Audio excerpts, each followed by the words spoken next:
Il pensait faire un simple voyage en train. Il est tombé sur son double. Vous n'allez jamais croire ce qui m'est arrivé dans mon train à 2 heures du matin. J'étais dans un train de nuit, Paris-Lyon. Il devait être 2h30 du matin. Il y avait presque personne dans mon wagon. Juste une dame âgée quelques rangées plus loin et un type en costard qui dormait. En général, j'aime bien ces moments-là. T'as l'impression que le monde s'arrête autour de toi, mais cette fois-ci était très étrange. J'étais en train de bosser sur mon ordi, quand le train s'arrête dans une petite gare, perdu au milieu de rien. Je me souviens, je me suis même demandé pourquoi il s'arrêtait là. Et là, un homme monte, silencieux.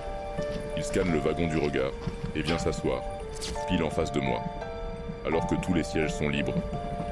Il avait une valise, c'était exactement la même que la mienne. Même modèle, même usure sur le côté, même autocollant un peu arraché. Il me regardait pas, il a juste sorti un ordi, un vieux modèle un peu jauni. Il l'a allumé et j'ai vu son écran. Il tapait un texte. J'ai pu apercevoir le nom du fichier. Il se nommait de mon prénom et de mon nom. À ce moment-là, j'ai su que quelque chose de bizarre était en train de se passer sous mes yeux. J'ai pas bougé. J'essayais de me dire que j'avais mal vu, que c'était une coïncidence, mais j'ai zoomé discrètement avec mon téléphone. Et c'était bien écrit. Mon nom, mon prénom, même mon âge, ma date de naissance.